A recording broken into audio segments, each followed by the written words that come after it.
Hello, welcome back. Welcome to our kitchen. So what have we got today? Yeah. So today I'm going to show you how I make the best chips or French fries in the universe with smoked paprika. Don't you just love paprika? The way it smokes everything. Delicious. And of course, so first of all, simple ingredients. Potatoes. Uh, I've already cut some. You want them a bit long because you want French fries chips, so you want them quite long. And you just cut them into strips, about quarter of an inch, maybe, just under a centimetre, just something like that. That's all we're wanting. Okay, and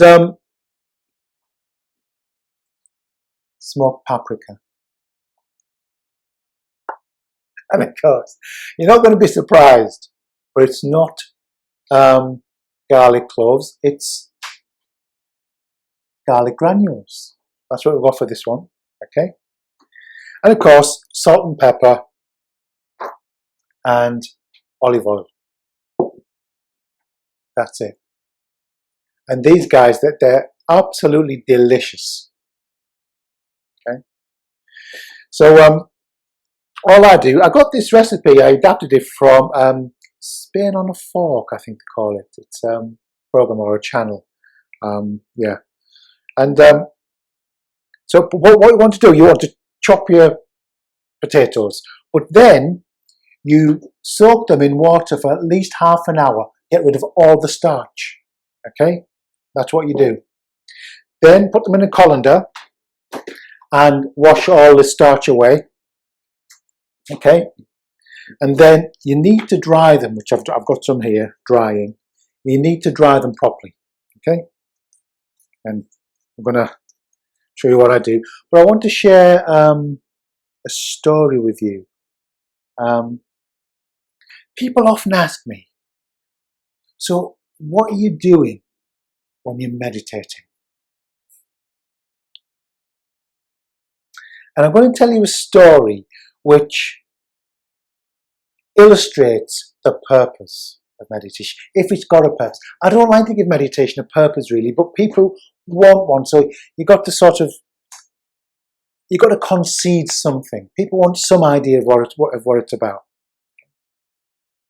But first of all, I'm just going to dry these potatoes off, these chips, and then you want a bowl. One here. Make sure they're all well and truly dried. Okay, get them in there. Now put them in the bowl. Plonk them in. This is don't you just love potatoes? Potatoes are so versatile. Me and my wife and I, we take our dogs to the northeast coast of England, where I'm from, and there's this lovely little Victorian town called Saltburn by the Sea. Some of you may know it. And there's voted some of the best fish and chips in the country. And we say we go there to take the dogs to the beach. We don't. We go there because it's have great fish and chips. But the dogs love the sea. Okay. But the fish, we just get a fish and chips and we go down by, and we sit on the beach, people did and do. Just great day out. Anyway, I've dried the potatoes. Okay, so you want, maybe if you do 3 potatoes, you want about half a teaspoon of paprika. Okay, a teaspoon of garlic granules. Okay, a swig of olive oil. You can use vegetable oil, but I just love using olive oil because it's olive oil. Why wouldn't you? Salt and pepper, good grind of pepper, and a good grind of salt. We'll get in there, gorgeous. But then, guys, what you need to do is make sure that it's all coated. There needs to be every French fry or chip. I know some of you call them French fries, so that's why I'm. Yeah, they all want to be coated. Get them all well coated. Get your hands in there. I love getting my hands in there. And right now, it's like you can start to smell it. I can smell the olive oil. I can smell the scent of the garlic. So my senses start to come alive. Oh, it's just, and I can feel the little peppercorns in there and the salt, and the colour starting to slightly redden up. So then, once they're all coated, put them in. But you want to make sure they're all sort of, they can touch, but you don't want them on top of each other. You want to give them some space. Okay? And then you space them out. Get them, just going to wash my hands. Dry them off a bit. And then they're going to go in a very high oven, a preheated oven. Okay, I'm putting this on almost the highest. This is like 220 electric.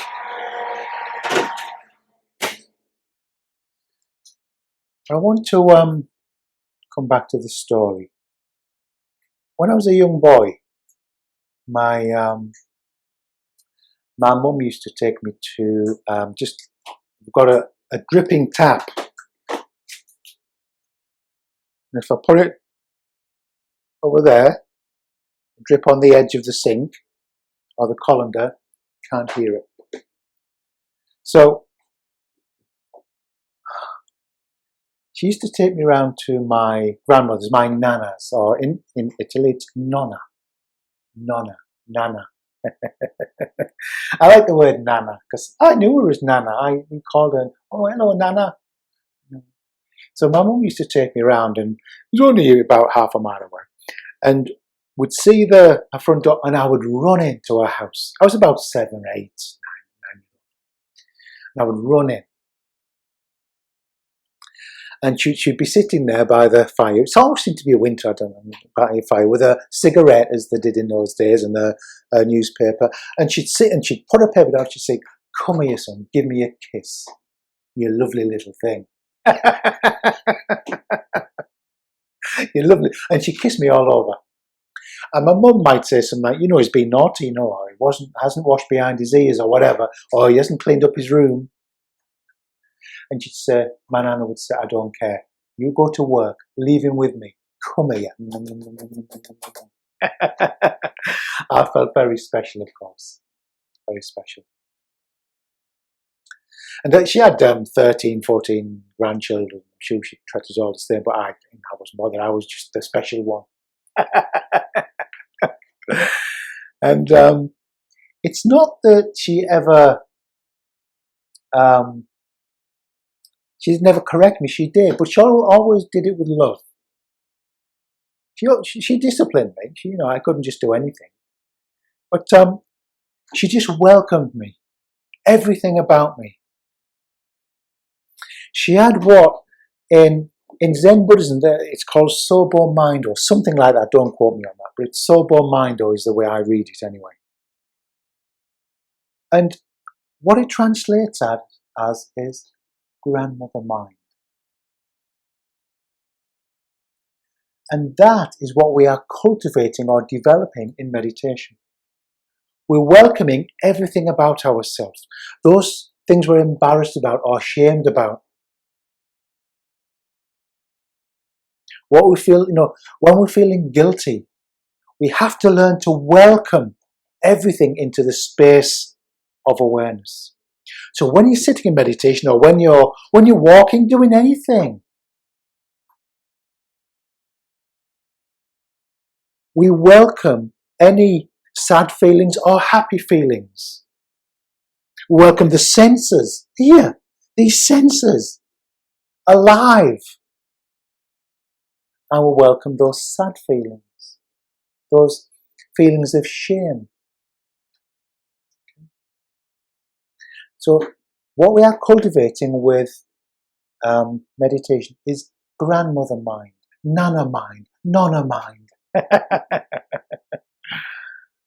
There's nothing is left out. Everything is embraced, welcomed, and it's given its place, and it loses its charge, it loses its power once it's welcomed. Okay, that's what meditation is about. Just welcoming, just feeling that shame, feeling that embarrassment, feeling that guilt, not getting into the story, but just here with it.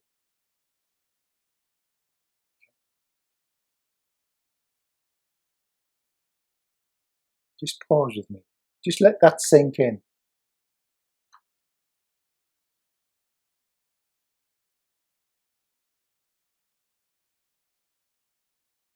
It's good to pause.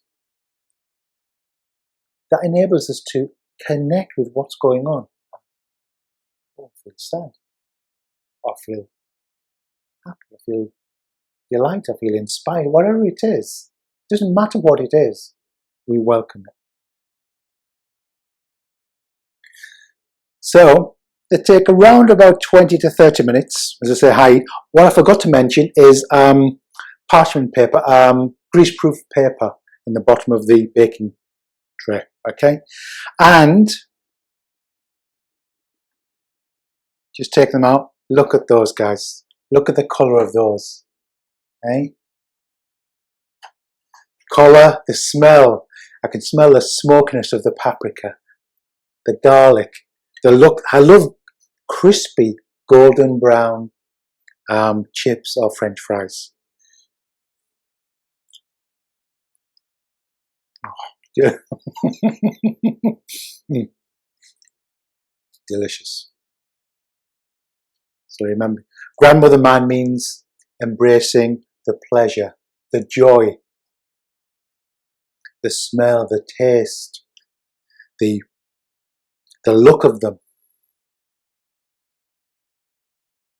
Beautiful. Thanks, guys. Bye-bye.